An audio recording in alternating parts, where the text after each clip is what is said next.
ಹಾಕಿಲ್ಲ ಶಾಸಕ ಬರಸಿದ್ರೆ ಉತ್ತರಿಸಿರಿ. ಹಕ್ಕುಪತ್ರ ಪಡೆದಿರುವ ನಿವೇಶನ ರಹಿತ ಫಲಾನುಭವಿಗಳಿಗೆ ನಿವೇಶನ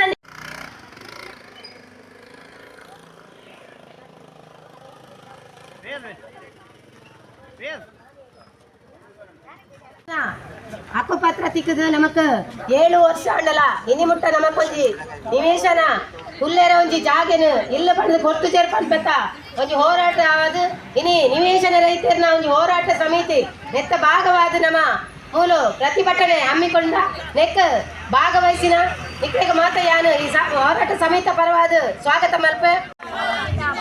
ನಿವೇಶನ ರೈತರ ಹೋರಾಟ ಸಮಿತಿ ಜಿಂದಾಬಾದ್. ಹಕ್ಕುಪತ್ರ ಪಡೆದಿರುವವರಿಗೆ ಮಂಜೂರಾಗಿರುವ ನಿವೇಶನ ತಕ್ಷಣ ಒದಗಿಸಿರಿ.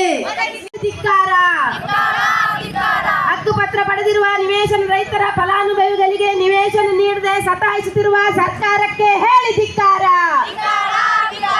ಬೆಲೆಂಜಾರು ಗ್ರಾಮದ ವ್ಯಾಪ್ತಿಯಲ್ಲಿ ಹಕ್ಕುಪತ್ರ ಪಡೆದಿರುವ 98 ಅರ್ಹ ಫಲಾನುಭವಿಗಳಿಗೆ ತಕ್ಷಣ ನಿವೇಶನ ಒದಗಿಸಿರಿ. ಇನ್ಕುಲಾಬ್ ಜಿಂದಾಬಾದ್. ಇನ್ಕುಲಾಬ್ ಜಿಂದಾಬಾದ್. ಇನ್ಕುಲಾಬ್ ಜಿಂದಾಬಾದ್. ನಿವೇಶನ ರೈತರ ಹೋರಾಟ ಸಮಿತಿ ಜಿಂದಾಬಾದ್. ನಿವೇಶನ ರೈತರ ಹೋರಾಟ ಸಮಿತಿ ಜಿಂದಾಬಾದ್. ಹಕ್ಕುಪತ್ರ ಪಡೆದಿರುವವರಿಗೆ ಮಂಜೂರಾಗಿರುವ ನಿವೇಶನ ತಕ್ಷಣ ಒದಗಿಸಿರಿ. ನೀಡಲೇಬೇಕು. ನಿವೇಶನ ರೈತರಿಗೆ ನಿವೇಶನ ನೀಡಬೇಕು.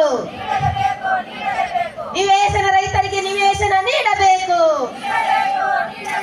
ಹಕ್ಕುಪತ್ರ ಗುಪ್ಪೆಪದವು ಗ್ರಾಮ ಪಂಚಾಯತಿಯ ಕೆಲೆಜಾರು ಗ್ರಾಮದ ವ್ಯಾಪ್ತಿಯಲ್ಲಿ ಹಕ್ಕುಪತ್ರ ಪಡೆದಿರುವ 98 ಅರ್ಹ ಫಲಾನುಭವಿಗಳಿಗೆ ತಕ್ಷಣ ನಿವೇಶನ ಒದಗಿಸಿರಿ. ಇನ್ಕಿಲಾಬ್ ಜಿಂದಾಬಾದ್. ಇನ್ಕಿಲಾಬ್ ಜಿಂದಾಬಾದ್. ನಿವೇಶನ ರೈತರ ಸಮಿತಿ ಜಿಂದಾಬಾದ್. ಹಕ್ಕುಪತ್ರ ನೀಡಿದವರಿಗೆ ಮನೆ ನಿವೇಶನ ನೀಡಲೇಬೇಕು. ಇನ್ಕಿಲಾಬ್ ಜಿಂದಾಬಾದ್. ನಿವೇಶನ ರೈತರಿಗೆ ನಿವೇಶನ ನೀಡಲೇಬೇಕು. ನಿವೇಶನ ರೈತರಿಗೆ ನಿವೇಶನ ಪಂಚಾಯತಿಯ ಕೆಲೆಜಾರು ಗ್ರಾಮದ ವ್ಯಾಪ್ತಿಯಲ್ಲಿ ಹಕ್ಕುಪತ್ರ ಪಡೆದಿರುವ 98 ಅರ್ಹ ಫಲಾನುಭವಿಗಳಿಗೆ ತಕ್ಷಣ ನಿವೇಶನ ಒದಗಿಸಿರಿ.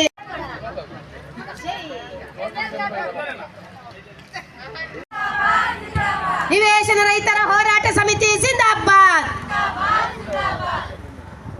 ಹಕ್ಕುಪತ್ರ ಪಡೆದವರಿಗೆ ಮಂಜೂರ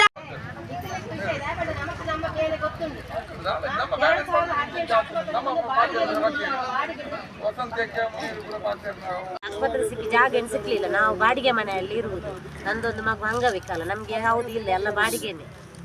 ನಮ್ಗೆ ಜಾಗ ಸಿಕ್ಬೇಕು, ಅದಕ್ಕೆ ನಾವು ಇಲ್ಲಿ ಹೋರಾಡುದು. ಯಾವಾಗ ಸಿಕ್ಕಿದೆ ನಿಮ್ಗೆ? 2018ರಲ್ಲಿ. ಇಷ್ಟರ ತನಕ ಹಕ್ಕುಪತ್ರ ಸಿಕ್ಕಿದೆ? ಹಕ್ಕುಪತ್ರ ಸಿಕ್ಕಿದೆ. ಏನು ಕಾರಣ? ಏನು ಕಾರಣ ಅಂತ ಹೇಳಿ ತುಂಬಾ ಕಷ್ಟ ಆಗ್ತದೆ. ಅದಕ್ಕೆ ನಾವು ಇಲ್ಲಿ ಬಂದದ್ದು ಹೋರಾಟ. ಮಗು ಒಂದು ಅಂಗವಿಕಲ, ಯಾವುದೂ ಇಲ್ಲ, ಚಿಕ್ಕ ಮನೆಯಲ್ಲಿ ಇರುವುದು ನಾವು. ನಮಗೆ ಜಾಗ ಸಿಕ್ಬೇಕು. ಇದಕ್ಕೆ ಮೊದಲು ಹೋಗಿದ್ರ ಅಧಿಕಾರಿಗಳ ಜೊತೆ? ಹೋಗಿದ್ದೇವೆ ನಾವು ತುಂಬಾ ಸಲ. ಈಗೇನೆ ಬಂದಿದ್ದೇವೆ ನಾವು, ಸಿಗ್ಲಿಲ್ಲ. 2-3 ಸಲ ಮೀಟಿಂಗ್ ಆಯ್ತು, ಏನು ಉತ್ತರಿಸಲಿಲ್ಲ. ನಮಗೆ ನ್ಯಾಯವೇ ಬೇಕು. ದಿನಕ್ಕೆ 600 ರೂಪಾಯಿ ಇದು ಮಾಡುದು. ನಮಗೆ ಬಾಡಿಗೆ ಕಟ್ಟುದ, ಮಕ್ಕಳದು ಶಾಲೆ ಫೀಸ್ ಕಟ್ಟುದ, ಎಲ್ಲ ಇದು ಮಾಡಬೇಕು. ಇಷ್ಟವರೆಗೆ ಹಕ್ಕುಪತ್ರ ಸಿಗಲಿಲ್ಲ. ನಿವೇಶನ ಪತ್ರ ಅರ್ಜಿ ಕೊಟ್ಟಿದ್ದೇವೆ, ಹಕ್ಕುಪತ್ರ ಸಿಕ್ಕಿದರೆ ಕೂಡ ಅವರು ಮುಂದೂಡುವುದಿಲ್ಲ. ಯಾಕೆ ಬರಶೆಟ್ಟಿ ಇಷ್ಟುವರೆಗೆ ನಮ್ಗೆ ಇದು ಮಾಡಿದ್ದಾರೆ, ಅವರನ್ನು ಕರೆಸಿ ಹಕ್ಕುಪತ್ರ ಕೊಟ್ಟಿದ್ದಾರೆ. ಇಷ್ಟುವರೆಗೆ ಅವರಿಗೆ ಕೂಡ ಏನು ಮಾಹಿತಿ ಕೊಡದೆ ಯಾಕೆ ಪಂಚಾಯತ್ ಅವರು ಮುಂದೆ ಹೋಗುದಿಲ್ಲ? ಯಾಕೆ ಜಾಗ ಕೊಡಿಸಿದ್ದಾರೆ, ಯಾಕೆ ಕೊಡುದಿಲ್ಲ? ಅದು ನಮಗೆ ಸಿಗಲೇಬೇಕು. ನಾವು ಹೋರಾಟ ಮಾಡ್ತೇವೆ. ಅದು ನಮಗೆ ತೀರ್ಮಾನ ಮಾಡಿದ್ರೆ ನಾವು ಇಲ್ಲಿಂದ ಹೆದೆ ಹೋಗುದಿಲ್ಲ.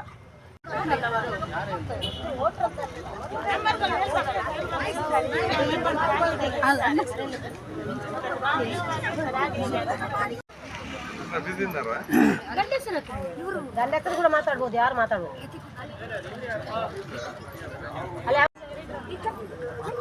ಇವತ್ತಿಗೆ 8-9 ವರ್ಷ ಆಗ್ತಾ ಬಂತು. 2018ರಲ್ಲಿ 70 ಕೊಟ್ಟಿದ್ದಾರೆ. ಅವ್ರು ಕೊಟ್ಟು 9 ವರ್ಷ ಆಯಿತು, ಇದುವರೆಗೆ ಅದು ಸಿಗಲಿಲ್ಲ. ವರ್ಷಕ್ಕೆ ಒಂದ್ಸಲ ನಮ್ಮನ್ನು ಕರೀತಾರೆ, ನೀವು ಬನ್ನಿ ನಾವು ಮಾತಾಡುವ ಹಾಗೆ ಹೀಗೆ ಅಂತೇಳಿ. ಇಷ್ಟುವರೆಗೆ ಕೊಡಲಿಲ್ಲ. ಅದೇ ಥರ ಇದಕ್ಕಿಂತ ಮುಂಚೆ ಕೊಟ್ಟಂಥ ನಮ್ಮದು ಕೆಂಪುಗುಡ್ಡೆಯಲ್ಲಿ ತುಂಬ ಜನರಿಗೆ ಮನೆ ಜಾಗ ಸಿಕ್ಕಿದೆ. ಅದನ್ನು ಅವರು ಎಂತ ಮಾಡಿದ ಕೆಲವು ಜನ ಎಂತ ಮಾರಿದ್ದಾರೆ. ನಮ್ಮಂಥ ಬರೋರಿಗೆ ಕೊಟ್ಟರು ನಾವು ಇದನ್ನು ಮಾಡಿ ಒಂದು ಗುಡಿಸಲು ಮಾಡಿ ಕೊಟ್ಟಿದ್ದೇವೆ. ಅದನ್ನು ಮಾರಿದ್ದಾರೆ. ಸಿಕ್ಕಿದ ಜಾಗವನ್ನು ಬೇರೆಯವರಿಗೆ ಮಾರಿ ಅದರ ಬಂದ ಹಣವನ್ನು ಇವರು ಬೇರೆಂದು ಮಾಡಿಸಿದ್ದಾರೆ. ಹಾಗೆ ನಮ್ಮ ಊರಲ್ಲಿ ಇದೇ ಊರಲ್ಲಿ ಹುಟ್ಟಿ ಬೆಳೆದಂಥ ನಮಗೆ ಜಾಗ ಇಲ್ಲ. ಇಲ್ಲಿಂದ ಬಂದವರು ಎಕರೆಗಟ್ಟಲೆ ಜಾಗವರು ಸ್ವಂತವಿದ್ದು ಅದನ್ನು ಮಾರಿ ಬಂದವರು ಇಲ್ಲಿಗೆ ಜಾಗ ಉಂಟು. ಇವು ಜಾಗ ಕೊನೆಗೆ ಕೊಟ್ಟಿದ್ದಾರೆ. ನಮ್ಮಂಥವರಿಗೆ ಇಲ್ಲ. ನಾವು ಇದೇ ಕೆಲಸ, ನಾವು ಇಲ್ಲಿ ಕಷ್ಟಪಟ್ಟು ದುಡಿಯುವುದು, ದಿನಕ್ಕೆ 500-600 ದುಡಿದು ಒಂದು ಬಾಡಿಗೆ ಮನೆ ಇದು 8 ತಿಂಗಳಿಗೆ 6,000 5,000 ಬಾಡಿ ಕೊಟ್ಟು ನಾವು ಬಾಡಿಗೆ ಮನೆ ಇರೋದು. ನಮ್ಮಂಥವ್ರಿಗೆ ಬಾಡಿಗೆ ಒಂದು ಕೊಟ್ಟು ಹಕ್ಕುಪತ್ರ ಕೊಟ್ಟು ಇವತ್ತಿಗೆ 9 ವರ್ಷ ಆಯಿತು, ಇದುವರೆಗೆ ಇಲ್ಲ. ಇದು ನಮ್ಮ ಪ್ರಶ್ನೆ. ಅದೇ ಥರ ಬಲ್ಲಾಜಿಯಲ್ಲಿ ಇದೇ ಭರಸೆಟ್ಟವ್ರದ್ದು ಬಲ್ಲಾಜಿಯಲ್ಲಿ ಜಾಗ ಉಂಟು, ಅವರಿಗೆ ಕೊಟ್ಟಿದ್ದಾರೆ. ನಮಗೆ ನೀವು ಮಂಗನಾಟ ಮಾಡ್ತಿದ್ದಾರೆ. ಇವತ್ತು ನಾಳೆ ಒಂದು ಸಲ ಹಕ್ಕುಪತ್ರ ಸಿಕ್ತು, 9 ವರ್ಷ ಆಯಿತು. ಅಲ್ಲಿ ನಿಮ್ಮದು ಎಲ್ಲ ಒಂದು ಜಾಗದಲ್ಲಿ ಕೊಟ್ಟಿದ್ದಾರೆ. ಅಲ್ಲಿಗೆ ಹೇಳ್ತಾರೆ ಅದು ಅಲ್ಲಿ ಕಲ್ಲು ಉಂಟು, ಬಂಡೆ ಉಂಟು, ಅದೊಂದು ಏನೋ ಒಂದು ವಿಜಯ ಒಂದು ಇದ್ರಂತೆ. ಅವರು ಬಂದು ಒಂದು ಚಿಕ್ಕ ಒಂದು ಗಿಡ ಇತ್ತಂತೆ, ಅದಕ್ಕೆ ಎಷ್ಟೋ ಒಂದು 50,000 ಮರ ಉಂಟು ಅಂತೇಳಿ ಅವರು ಸುಮ್ಮನೆ ಬರೆದು ಹೋಗಿದ್ದಾರೆ ಅಂತಾರೆ. ಅದು ಕೂಡ ಹೇಳ್ತಾ ಇದ್ದಾರೆ. ನಮ್ಮ ಯಾವ ನಮ್ಗೆ ಇದೇ ಕೆಲಸ, ಬಂದು ಹೋಗೋದು ಇದೇ ಕೆಲಸ, ನಮಗೆ ಬೇರೆ ಕೆಲಸ ಇಲ್ವಾ? ನಮ್ಮನ್ನು ಯಾರು ನಮ್ಮ ಕಷ್ಟವನ್ನು ಯಾರು ಕೇಳ್ತಾ ಇದ್ದಾರೆ? ನಮಗೆ ಇದರಲ್ಲಿ ಎರಡನೇ ಒಂದು ಆಗಬೇಕು, ಒಂದು ವರ್ಷ ಇಲ್ಲಿ ಬರಬೇಕು, ಬಂದ ಬಗ್ಗೆ ಕೇಳಬೇಕು. ಯಾಕೆ ಸುಮ್ಮನೆ ಹಕ್ಕುಪತ್ರಗಳು ಉಪ್ಪು ಹಾಕಿ ನಕಲಿಗೆ ಕೊಟ್ಟದ್ದು ನಮಗೆ ಹಕ್ಕುಪತ್ರ? ಉಪ್ಪು ಯಾಕೆ ಕೊಟ್ಟದ್ದು ನಮಗೆ? ಅಲ್ಲಿ ಇದರಲ್ಲಿ ಎಣ್ಣೆ ಬಿಡಲಿಕ್ಕೆ, ಅಲ್ಲ ಉಪ್ಪಾಕಿ ನಕಲಿಕ್ಕೆ. ಇದಕ್ಕೆ 2 ದಿವಸ ಮಾಡಿ ಕೊಡಲಿ. ಇಲ್ಲಿ ನಮ್ಮ ಪ್ರತಿಭಟನೆ ಮುಂದುವರಿತದೆ. ಈಗ ಬೇರೆ ಕಡೆಯಲ್ಲಿ ಇಲ್ವಾ? ಗುರುತು ಹೆಸರಿಗೆಲ್ಲ ಕೊಟ್ಟದ್ದು ಹಕ್ಕುಪತ್ರ. ಆಕ್ಚುಲಿ ಹಕ್ಕುಪತ್ರ ಕೊಡೋದು ಯಾವಾಗ? ಮನೆ ಕಟ್ಟಿ ಆದ ಮೇಲೆ ಹಕ್ಕುಪತ್ರ ಕೊಡೋದು. ಇದು ಹೆಸರಿಗೋಸ್ಕರ, ಅಂಬಲಿಟ್ಟು ಒಂದು ಜಾಗದಲ್ಲಿ ಕೊಟ್ಟಿದ್ದಾರೆ ಅಷ್ಟೇ. ಅಲ್ಲಿ ಏನೋ ಕಲ್ಲು ಮಂಡೆ ಉಂಟಂತೆ ಮತ್ತು ಮರ ಉಂಟಂತೆ. ಮೊದಲ ಒಂದು ಯಾರ ಒಬ್ಬ ಎದ್ದು ಬರೆದು ಹೋಗಿದ್ದಾರೆ. ಅಲ್ಲಿ 25-50,000 ಮರ ಉಂಟು ಅಂತೇಳಿ ಬರೆದು ಕೊಟ್ಟಿದ್ದಾರೆ. ಎಲ್ಲಿಂದು ಮರ ಎಲ್ಲಿಗೆ ಹೋಯ್ತು ಮರ? ಇಲ್ಲಿಗೆ 99 ಜನಕ್ಕೆ ಹಕ್ಕುಪತ್ರ ಕೊಟ್ಟಿದ್ದಾರೆ. ಅದು ಎಷ್ಟು ಎಕರೆ ಬಂದು ನಮ್ಗೆ ಗೊತ್ತಿಲ್ಲ. ಅದು 90 ಜನಕ್ಕೆ ಹಕ್ಕುಪತ್ರ. ಯಾರಿಗೂ ಗೊತ್ತು? ಇವರ ಹೆಸರಿಗೋಸ್ಕರ ಮಾಡಿದ್ದಾರೆ. ಇದು ಬೇರೆ ಇವರ ಹೆಸರಿಗೆ ಓಟ್ಗೋಸ್ಕರ ಮಾಡ್ತಾರೆ ಅಷ್ಟೇ. ಎಲೆಕ್ಷನ್ ಟೈಮಲ್ಲಿ ಅವರು ಇಷ್ಟು 9 ವರ್ಷ ಇಟ್ಟು ಕೊಟ್ಟು ಇದೇ ನಮ್ಮದು ಭರವಸೆ ಇಟ್ಟು ಕೊಟ್ಟಿದ್ದಾರೆ. ಅವರು ಇಷ್ಟುವರೆಗೆ ಬಂದು ಏನಾಯಿತು, ಎಂಥ ವಿಷಯ, ಜಾಗ ಸಿಕ್ಕಿದ, ಎಲ್ಲಿಂದು ಜಾಗ ಅವರಿಗೆ ಕೂಡ ಗೊತ್ತಿಲ್ಲ, ಬಂದು ಕೇಳಲಿಲ್ಲ. ಹಕ್ಕುಪತ್ರ ಕೊರ್ತಿ 7 ವರ್ಷ ಆಡು ಇನಿ ಮುಟ್ಟಾಯ್ಕು ಜಾಗೆಲ್ಲ ಹತ್ತದು ಎಂಕಲೆ ಸರಕಾರ ಆಡು ಪಂಚಾಯತಿ ಆಡು ಓಲಾ ಕೊಡ್ತಿದ್ದು ಇಂದುವೇನು ಮಾತ್ರ ಎಂಕುಲು ಜಾಗಲತ್ತು ಕೊರ್ನೇಟ ಮುಟ್ಟ ಎಂಕುಲು ಇಂದುವೆಕ್ಕು ಪ್ರತಿಭಟನೆ ಮಲ್ತೊಂದೇ ಉಳ್ಳ ಮಾತ ಬಂಗಲ ಮಾತನ ಬಂಗಲ ಕಲೆ ಗೊತ್ತಾಡು ಮುರಾಣಿ ಗ್ರಾಮ ಸಭೆಟು ಪೋಯ ಗ್ರಾಮ ಸಭೆಟು ಲಡಾಯಿ ಮಲ್ತ ಚರ್ಚ ಮಲ್ತ ಐಕು ಕೊರ್ಪೆ ಬಂದ್ಪೇರಿ ಇನಿ ಮುಟ್ಟ ಕೊರ್ತಿನ ಕುಲ್ಲ ಇಜ್ಜಿ ಇನಿ ಮುಟ್ಟ ಎದುರು ಬರ್ತದೆ ಎಂಕಲೆ ಪಾತೆರ್ದಿನ ಕುಲ್ಲ ಇಜ್ಜಿ ಎಂಕಲ ಕಷ್ಟ ಸುಖಾಕಲೆ ಇನಿ ಮುಟ್ಟ ಗೊತ್ತಾತಿ ನನಗೂ ಗೊತ್ತಾಡಣ್ಣ ಈ ಪ್ರತಿಭಟನೆ ಮಲ್ತದೆ ಎಂಕುಲು ದುಂಬು ವರ್ಷ ಮಾತ್ರ ಕಲೆ ಗೊತ್ತಾಪು ಈ ಜನ ಕಲೆ ಗೊತ್ತಾವನ್ ಶಾಸಕರು ಕೊಡ್ತಿನಾರೆ ಗೊತ್ತು ಈತ ವರ್ಷ ನಾಕಲೆ ಲತ್ತು ಕೊರಡು ಬಂದ್ಪುಣ ಇಂದು ಗೊತ್ತುಜ್ಜೆ ಈತ ಬಾಡಿಗೆ ಆನಾಗ ಬಾಡಿಗೆ ಕುಲ್ನಾಗ ಪಾಪದಕ್ಲು ಒಲ್ತು ಬಾಡಿಗೆ ಕೊರ್ದು ಕುಲ್ ಮಲ್ಪ ದಿನದೇ ಕೊಡ್ದು ಗೊತ್ತುಜ್ಜ 4 ಬೀಡಿ ಕಟ್ಟದು ಏತು ಬಾಡಿಗೆ ಕೊರೋಲಿ ಏತು ಬಂಜಿಗೆ ತಿನ್ನೋಲಿ ಪೋಪಿನಡೆ ಪೋಲಿ ಅವು ಒಂದು ಅರ್ಥ ಆಪುಜೆ ಶಾಸಕರಿಗೆ ಓಟುಗಾನಗೆ ಎಂಕಲೆಗೆ ಗುಡ್ಡೆ ಏರ ತೀರನ್ನ ಗುಡ್ಡೆಗ್ಲ ಬರ್ಪೇರು ಎಂಕುಲು ತೂಪ ಅಂದ ಇಟ್ಟಾಕಲು ಅಲ್ಲಿ ಕಣ್ಣು ಮುಚ್ಚಿದ ಅವ್ರು ಕುಲ್ದೇರೆ ಅವೇ ನಂಗೆ ಎಂಕಲೆ ಪನಾಡು ಬರ್ತದೆ ಈಜ ನನ್ನಂದು ಎಂಕುಲು ಕಡೆ ಮುಟ್ಟ ನೆಟ ಮುಟ್ಟಲ್ಲ ಎಂಕುಲು ಅಂಜಿ ಬಿಟ್ಟು ಪೂಜೆ ಎಂಕಲು ಊರೇ ಇಂದು ಎಂಕಲು ದಾಲ ಪರ ಊರ್ದಾಗ್ಲ ಮದ್ಮೇದ ಬತ್ತಿನಾಕ್ಲು ಎಂಕಲು ಊರೇ ಅತ್ತ ಎಂಕಲು ದೂರದ ಬಗ್ಗೆ ಎಂಕಲು ಊರ್ದು ದೇರ್ಲಾಟ ಹೆಂಚಿ ಎಂಕಲು ಜಾಗಿಯ ಬೋಡು ಎಂಚಿನ ಬೋಡು ಎಂಕಲು ತಿಕ್ಕೊಂಡು ಈ ಕುಪೇದ ಪಂಚಡಿ ಎಂಕಲಿಗೆ ದಾಲ ಒಂಜಿ ಸವಲತ್ತು ಕೊರ್ಪುಜರಕ್ಲು ಒಂಜಿ ಇಲ್ಲು ಕಟ್ಟಾರ ಒಂಜಿ ಮೂಜಿ ಸ್ವಂತ ಜಾಗಕ್ಕೆ ಎಂಡಲ್ಲ ಕೊರ್ಪುಜರು ಎಂಕಲ ಮಂಗೆ ಮಲ್ತಂದು ಉಳ್ಳೇರು ಅಕ್ಲು ಓಟು ಬಣ್ಣಗ ಅಮ್ಮ ಅಕ್ಕ ದಾದ ಕಾಕಂದಲ್ಲಿ ಬರ್ಪುಜರಕ್ಲು ಧರ್ಮ ಬರ್ಪೇರು ಎಂಕಲು ಇತ್ತಿನ ಎಟ್ಟೆತ್ತ ಅಕ್ಲು ಓಟು ಇನ್ನಪ್ಪನಿ ಅತ್ತಿನ ಅಕ್ಲು ಹಾಪೇರ ಇಜ್ಜತ್ತ ಅಂಚನೆ ಎಂಗ್ಲ ಪಾಪದಾಗ್ಲೆ ಬೇಗ ಜಾಗೆ ಕೊರೋಡು ನಿಕ್ಲು ಕುಲ್ಲು ಬೊಕ್ಕ ಪರ ಊರದಾಗ್ಲು ಬತ್ತು ಬಾಡಿಗೆ ಉಳ್ದಾಗ್ಲೆ ಕೊರೋಡು ಅಂಚನೆ ಎಂಗ್ಲು ಪಾತೇರು ಬೇತದಾಲ ಪಾತ್ರೆ ಇಜ್ಜಿ ಎಂಗ್ಲಿ ಕುಪ್ಪೆಬದು ಗ್ರಾಮ ಪಂಚಾಯತ್ ವ್ಯಾಪ್ತಿಯ ಕಿಲಿಂಜಾರು ಗ್ರಾಮದಲ್ಲಿ ತುಂಬ ಜನ ಮನೆ ವಸತಿ ನಿವೇಶನ ರೈತರು ಇದ್ದಾರೆ, 100 ಸಂಖ್ಯೆಯಲ್ಲಿದ್ದಾರೆ. ಇದು ಈ ಮಂಗಳೂರಿನ ಗ್ರಾಮೀಣ ಈ ಗುರುಪುರ ಹೋಬಳಿಯಲ್ಲಿ ಒಂದು ದೊಡ್ಡ ಗ್ರಾಮ, ಅತಿ ಹೆಚ್ಚು ಜನಸಂಖ್ಯೆಯನ್ನು ಹೊಂದಿರುವಂಥ ಪ್ರದೇಶ. ಅದೇ ರೀತಿಯಲ್ಲಿ ಇಲ್ಲಿರುವ ಬಹುತೇಕರು ಬಡವರು, ಹೆಚ್ಚಿನವರು ಬೀಡಿ ಕಟ್ಟಿ ಬದುಕು ನಡೆಸ್ತಾರೆ, ಇನ್ನು ಕೆಲವರು ಕೂಲಿ ಕೆಲಸ ಮಾಡ್ತಾರೆ. ಇಂಥ ಸಣ್ಣ ಪುಟ್ಟ ಆದಾಯ, ಸಣ್ಣ ಪುಟ್ಟ ವ್ಯಾಪಾರ ಮಾಡಿಕೊಂಡು ದಿನಕ್ಕೆ ಸರಾಸರಿ 300ರಿಂದ 500 ರೂಪಾಯಿ ಆದಾಯ ಒಂದು ಕುಟುಂಬಕ್ಕೆ ಇರ್ಬೋದು. ಅದಕ್ಕಿಂತ ಹೆಚ್ಚಿನ ಆದಾಯ ಇರುವಂಥ ಕುಟುಂಬಗಳು ಇಲ್ವೇ ಇಲ್ಲ ಅನ್ನುವಷ್ಟು ಕಡಿಮೆ. ಅಂಥವರು ಕಳೆದ 1-2 ದಶಕಗಳಿಂದ ಮನೆ ನಿವೇಶನ ಕೊಡಬೇಕು, ಮನೆ ಕೊಡಬೇಕು ಅಂತ ಅರ್ಜಿ ಸಲ್ಲಿಸಿ ಕಾಯ್ತಾ ಇದ್ದಾರೆ. ಅವರಿಗೆಲ್ಲರಿಗೂ ಕೂಡ ಬದುಕು ನಡೆಸಿದ ಕಷ್ಟ ಆಗಿರುವಾಗ ಈಗ ಇಲ್ಲಿ ಏನಾಗಿದೆ, ಬೇರೆ ಬೇರೆ ಕಾರಣಕ್ಕೆ ಇಲ್ಲಿಯ ಭೂಮಿಯ ಬೆಲೆ ಹೆಚ್ಚಾ ಇದೆ, ಜನವಸತಿ ಹೆಚ್ಚಾ ಇದೆ. ಅದರಿಂದಾಗಿ ಜಾಗ ಖರೀದಿ ಮಾಡಿ ಮನೆ ಕಟ್ಟುವಂತಹದ್ದು ಅವರಿಂದ ಸಾಧ್ಯವೇ ಇಲ್ಲ. ಇನ್ನೇನು ಬಾಡಿಗೆ ಮನೆಯಲ್ಲಿ ವಾಸ ಮಾಡಬೇಕು. ಬಾಡಿಗೆ ಕೂಡ ಹಿಂದೆಲ್ಲ 1,500, 1,500 ಇದ್ದದ್ದು ಈಗ 4,000, 5,000, 6,000ಕ್ಕೆ ಹೋಗಿದೆ. ಅದರಿಂದಾಗಿ ಅವರ ದುಡಿಮೆಯ ದೊಡ್ಡ ಭಾಗ ಇವತ್ತು ಮನೆ ಬಾಡಿಗೆ ಕಟ್ಟಬೇಕು. ಇಷ್ಟು ಕಟ್ಟಿದ ಮೇಲೆ ಅವರು ಮನೆ ಊಟಕ್ಕೆ ಏನು ಮಾಡೋದು, ಮಕ್ಕಳ ಶಿಕ್ಷಣಕ್ಕೆ ಏನು ಮಾಡೋದು, ಆರೋಗ್ಯದ ಸಮಸ್ಯೆ ಬಂದರೆ ವೈದ್ಯಕೀಯ ವೆಚ್ಚಕ್ಕೆ ಭರಿಸೋದು ಅನ್ನುವಂಥ ದೊಡ್ಡ ಸಮಸ್ಯೆ ಆಗಿದೆ. ಅದರಿಂದಾಗಿ ಅವರಿಗೆ ಒಂದು ಸಣ್ಣ ಪುಟ್ಟ ಸೂರು ಆದರೆ, ಒಂದು ಮನೆ ಬಂದರೆ ಅವ್ರು ಏನೋ ಹಸಿದಾದರೂ ಕೂಡ, ಹೊಟ್ಟೆಗೆ ಅನ್ನ ಇಲ್ದಿದ್ರು ಕೂಡ ಒಂದು ನೆಮ್ಮದಿಯಲ್ಲಿ ಒಂದಿಷ್ಟು ನಿದ್ರೆಯನ್ನಾದರೂ ಮಾಡ್ಬೋದು ಅನ್ನುವಂಥ ಅವ್ರದ್ದೆಲ್ಲರ ಕನಸು. ಅವರ ಬಗ್ಗೆ ಕಾಳಜಿಯೇ ಇಲ್ಲ. ಇಲ್ಲಿಯೂ ಕೂಡ ಕೇವಲ ಕಾಟಾಚಾರಕ್ಕೆ ಒಂದು ಮನೆ ನಿವೇಶನಗಳನ್ನು ವಿತರಣೆ ಮಾಡಿದ್ದಾರೆ. ಇದರಲ್ಲಿ ಈಗ ಇಲ್ಲಿ ಇನ್ನೂ ಕೂಡ ಅರ್ಹ ಫಲಾನುಭವಿಗಳು ಇನ್ನೂ 200 ಮಂಜೂರು ಮಾಡಿದ್ದಾರೆ. ಅದರ ಹಕ್ಕುಪತ್ರವನ್ನು ಕೂಡ 98 ಕುಟುಂಬಗಳಿಗೆ ಕೊಟ್ಟಿದ್ದಾರೆ. ಆದರೆ ಈಗ 6 ವರ್ಷ ಆದರೂ ಕೂಡ ಅದು ಕೂಡ ಹಕ್ಕುಪತ್ರ ಕೊಟ್ಟಿರುವಂಥದ್ದು 2019 ಜನವರಿಯಲ್ಲಿ. ಆ ಪ್ರಕಾರನೇ ಹಕ್ಕುಪತ್ರ ಅವರ ಕೈಗೆ ಬಂದು 5 ವರ್ಷ ಆಯಿತು. ಇಲ್ಲಿಯವರೆಗೆ ಆ ಜಮೀನನ್ನು ಇವರ ಸ್ವಾಧೀನಕ್ಕೆ ಕೊಟ್ಟಿಲ್ಲ. ಮನೆ ಕಟ್ಟಲಿಕ್ಕೆ ಬೇಕಾದಂತಹ ಸರ್ಕಾರದ ಅನುದಾನಗಳೇನಿದೆ ಅದರ ಬಗ್ಗೆ ಕೂಡ ಚಕಾರ ಶಬ್ದ ಇಲ್ಲ.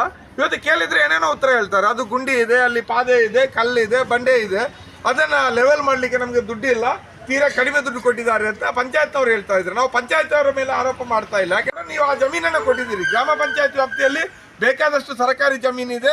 ಆ ಬೇಕಾದಷ್ಟು ಲೆವೆಲ್ ಆಗಿರುವಂಥ ಮನೆ ಬಡವರಿಗೆ ಮನೆ ಕಟ್ಟಲಿಕ್ಕೆ ಅನುಕೂಲಕರವಾದಂಥ ಜಮೀನುಗಳಿದೆ. ಅದನ್ನು ಬಿಟ್ಟು ಈ ಬಂಡೆಕಲ್ಲಿರುವಂಥದ್ದನ್ನು, ಇನ್ನೊಂದು ಸಮಸ್ಯೆ ಇರುವುದನ್ನು ಕೊಟ್ಟಿದ್ದೀರಿ.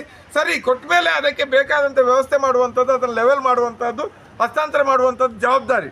ನೀವು ಹಕ್ಕುಪತ್ರ ಕೊಟ್ಟ ಮೇಲೆ ಕನಿಷ್ಠ 15 ವರ್ಷ ಆದಮೇಲೆ ಅವರು ಅದರ ಪೂರ್ಣ ಮಾಲೀಕರಾಗ್ತಾರೆ. ಅದನ್ನು ಅವಾಗ ಅವರು ಬೇಕಾದ ರೀತಿಯಲ್ಲಿ ಮಾರಾಟ ಮಾಡುವ ಹಕ್ಕು ಕೂಡ ಬರ್ತದೆ. ಆದರೆ ನೀವು ಇನ್ನೂ ಕೂಡ ಅವರಿಗೆ ಕೊಟ್ಟಿಲ್ಲ ಅಂದರೆ ಯಾಕೆ ಕೊಟ್ಟಿದ್ದೀರಿ ಹಕ್ಕುಪತ್ರ? ಶಾಸಕ ಭರಶೆಟ್ಟಿ ಅವ್ರ ಹತ್ರ ಕೇಳ್ತೀನಿ, ತಹಶೀಲ್ದಾರ್ ಅವ್ರ ಹತ್ರ ಕೇಳ್ತೀನಿ, ಜಿಲ್ಲಾಧಿಕಾರಿ ಹತ್ರ ಕೇಳ್ತೀನಿ, ತಾಲೂಕ್ ಪಂಚಾಯತ್ ಕಾರ್ಯನಿರ್ವಹಣಾಧಿಕಾರಿ ಹತ್ರ ನಾನು ಕೇಳ್ತೀನಿ. ಯಾಕೆ ಕೊಟ್ಟಿದ್ದೀರಿ? ಕೊಟ್ಟ ಮೇಲೆ ನಿಮ್ಮ ಜವಾಬ್ದಾರಿ ಅಲ್ವಾ? ದಿನ ಬೆಳಿಗ್ಗೆ ಎದ್ದು ದೊಡ್ಡ ದೊಡ್ಡ ಶ್ರೀಮಂತರ ಬಹುಮಾಡಿ ಕಟ್ಟಡಗಳ ಉದ್ಘಾಟನೆಗೆ ಹೋಗ್ತೀರಿ. ಮಂಗಳೂರಿನಲ್ಲಿ ಡುಪ್ಲೆಕ್ಸ್ಗಳು ಇನ್ನೊಂದು 1 ಕೋಟಿ, 2 ಕೋಟಿ, 3 ಕೋಟಿ ಬೆಲೆ ಬಾಳುವಂಥ ಫ್ಲಾಟ್ಗಳನ್ನು ಹೊಂದಿರುವಂಥ ವಸತಿ ಸಂಕೀರ್ಣಗಳ ಭೂಮಿ ಪೂಜೆಗೆ ನೀವೇ ಹೋಗ್ತೀರಿ, ಅದನ್ನು ಪ್ರಮೋಟ್ ಮಾಡ್ತೀರಿ. ಈ ಬಡವರಿಗೆ ಕೊಟ್ಟಿರುವಂಥ ಸೈಟಲ್ಲಿ ಒಂದು ಅದನ್ನು ಅವರ ಸ್ವಾಧೀನಕ್ಕೆ ಕೊಟ್ಟು ಅಲ್ಲಿ ಮನೆ ಕಟ್ಟಲಿಕ್ಕೆ ಬೇಕಾದಂಥ ಅನುದಾನ ಯಾಕೆ ಕೊಟ್ಟಿಲ್ಲ? ಮೊನ್ನೆ ಮೀಟಿಂಗಲ್ಲಿ ದಕ್ಷಿಣ ಕನ್ನಡ ಜಿಲ್ಲೆ, ಒಂದು ಜಿಲ್ಲೆಯಲ್ಲಿ ಮಾತ್ರ ಕಳೆದ 5 ವರ್ಷಗಳಲ್ಲಿ ಒಂದೇ ಒಂದು ವಸತಿ ಯೋಜನೆ ಕೊಟ್ಟಿಲ್ಲ ಅಂತ. ಕರ್ನಾಟಕದ ಯಾವ ಜಿಲ್ಲೆಯಲ್ಲಿ ಈ ರೀತಿ ಆಗಿಲ್ಲ, ದಕ್ಷಿಣ ಕನ್ನಡ ಜಿಲ್ಲೆಯಲ್ಲಿ ಮಾತ್ರ ಎಲ್ಲಿಯೂ ಕೂಡ ಒಂದು ವಸತಿ ಕೊಟ್ಟಿಲ್ಲ ಅಂತ. ಯಾಕೆ? ಹೊಸ ನಿವೇಶನ ಕೊಡೋದು ಇರಲಿ, ಹಕ್ಕುಪತ್ರ ಕೊಟ್ಟದನ್ನು ಅವರ ಸ್ವಾಧೀನಕ್ಕೆ ಕೊಡಬೇಕು. ಅದಕ್ಕೆ ಎಷ್ಟೇ ಖರ್ಚಾಗಲಿ ನೀವೇ ಜವಾಬ್ದಾರರು. ನೀವೇ ಗುರುತು ಮಾಡಿದಂಥ ಜಮೀನು ಅದನ್ನು ಸಮತಟ್ಟು ಮಾಡಬೇಕು, ಅವರಿಗೆ ಹಸ್ತಾಂತರ ಮಾಡಬೇಕು. ಪರ್ಯಾಯ ಭೂಮಿಯ ಪ್ರಶ್ನೆ ಬೇರೆ ಪ್ರಶ್ನೆ. ಏನೇ ಆಗಲಿ ಅವರಿಗೆ ತಕ್ಷಣ ವಿತರಣೆ ಮಾಡಬೇಕು ಅನ್ನುವಂಥದ್ದು ನಮ್ಮ ಬೇಡಿಕೆ. ನಾವು ಈಗಾಗಲೇ 98 ಕುಟುಂಬಗಳ ಸಭೆ ಮಾಡಿದ್ದೀವಿ. ಅದರಲ್ಲಿ 18 ಕುಟುಂಬಗಳಿಗೆ ಈಗ ಬೇಕಾದ್ರೆ ಇವತ್ತೇ ಅವರಿಗೆ ಸ್ವಾಧೀನ ಕೊಡುವಂಥ ರೀತಿಯ ಜಮೀನು ಇದೆ. ಬಾಕಿ ಇದನ್ನು ಏನು ಸಮತಟ್ಟು ಮಾಡಿ ಕೊಡಬೇಕು ಅನ್ನೋದು ನಮ್ಮ ಬೇಡಿಕೆ. ನಮಗೆ ಸಂಬಂಧಪಟ್ಟ ಅಧಿಕಾರಿಗಳು ಬಂದು ತಹಶೀಲ್ದಾರ್ಗೆ ನಾವು ತಿಳಿಸಿದ್ದೀವಿ, ತಾಲೂಕು ಪಂಚಾಯತ್ ಕಾರ್ಯನಿರ್ವಹಣಾಧಿಕಾರಿಗಳಿಗೆ ತಿಳಿಸಿದ್ದೀವಿ, PDOಗೆ ತಿಳಿಸಿದ್ದೀವಿ. ಸಂಬಂಧಪಟ್ಟವರು ಬಂದು ನಮಗೆ ಅದಕ್ಕೆ ಬೇಕಾದಂಥ ನಮಗೆ ಸಮಾಧಾನಕರವಾದಂಥ ಉತ್ತರ ಕೊಡಲಿಲ್ಲ ಅಂದರೆ ನಾವು ಈ ಹೋರಾಟದಿಂದ ಇವತ್ತು ವಾಪಸ್ ಮನೆಗೆ ಹೋಗೋ ಪ್ರಶ್ನೆ ಇಲ್ಲ ಅಂತ ಹೇಳಿದ್ದೀವಿ. ಇಷ್ಟು ಮಾತ್ರ ಅಲ್ಲ, ನಮ್ಮ ಈಗ ಏನು ಭರವಸೆ ಕೊಡ್ತಾರೆ ಅಂತ ನಾವು ಕಾಯ್ತೀವಿ. ನಮಗೆ ಕೊಟ್ಟ ಭರವಸೆ ಪ್ರಕಾರ ಕಾಲಮಿತಿಯ ಒಳಗಡೆ ಆ ಜಮೀನನ್ನು ಸಮತಟ್ಟು ಮಾಡಿ 98 ಕುಟುಂಬಗಳಿಗೂ ಕೂಡ ಆ ನಿವೇಶನವನ್ನು ಅವರ ಸ್ವಾಧೀನಕ್ಕೆ ಕೊಟ್ಟು ಮನೆ ಕಟ್ಟಲಿಕ್ಕೆ ಬೇಕಾದಂಥ ಸರ್ಕಾರದ ಅನುದಾನ ಕೊಡಬೇಕು ಅಂತ ನಮ್ಮ ಆಗ್ರಹ. ಕೊಡಲಿಲ್ಲ ಅಂದರೆ ಇವತ್ತೇನು ಸಾಂಕೇತಿಕ ಹೋರಾಟ ಮುಂದಿನ ದಿನಗಳಲ್ಲಿ ಅನಿರ್ದಿಷ್ಟಾವಧಿಯಾಗಿ ಇಲ್ಲಿವರೆಗೆ ಕೂಡ್ತೀವಿ ಅಲ್ವಾ? ಹಗಲು ರಾತ್ರಿ ಇಲ್ಲೇ ಕೂಡ್ತೀವಿ, ಪಂಚಾಯತ್ ಮುಂದೆನೇ ಕೂಡ್ತೀವಿ. ಇಲ್ಲ ಅಂದರೆ ನಮಗೆ ಗೊತ್ತು, ನಾವು ಬಡವರು, ರೆಟ್ಟೆ ಮುರಿದು ದುಡಿಯುವವರು, ಹಗಲು ರಾತ್ರಿ ಕಷ್ಟಪಟ್ಟು ಬದುಕು ನಡೆಸುವವರು. ಇಲ್ಲಿಂದ ಜಿಲ್ಲಾಧಿಕಾರಿ ಕಚೇರಿಗೆ ಅಥವಾ ಶಾಸಕ ಭರಶೆಟ್ಟರ ಮನೆಗೆ ಪಾದಯಾತ್ರೆ ಮಾಡ್ತೀವಿ ಅಲ್ವಾ? ಮಕ್ಕಳ ಶಾಲೆ ಹೋದ್ರು ಹೋಗ್ಲಿ, ರಜೆ ಮಾಡ್ಕೊಂಡು ಅವರನ್ನು ಕರ್ಕೊಂಡು ಹೊರಡ್ತೀವಿ. ಹೆಂಗೆ ಅವ್ರನ್ನ ಸಾಕೋದು? ಶಾಲೆ ಸರ್ಕಾರಿ ಆಸ್ಪತ್ರೆಗಳಿಗೆ ಸರಿಯಾದ ವೈದ್ಯರನ್ನು ಕೊಟ್ಟು ನಮಗೆ ಒಂದು ಅನಾರೋಗ್ಯ ಆದರೆ ಚಿಕಿತ್ಸೆ ಕೊಡುವಂಥ ಯೋಗ್ಯತೆ ಸರ್ಕಾರಕ್ಕೆ ಇಲ್ಲ.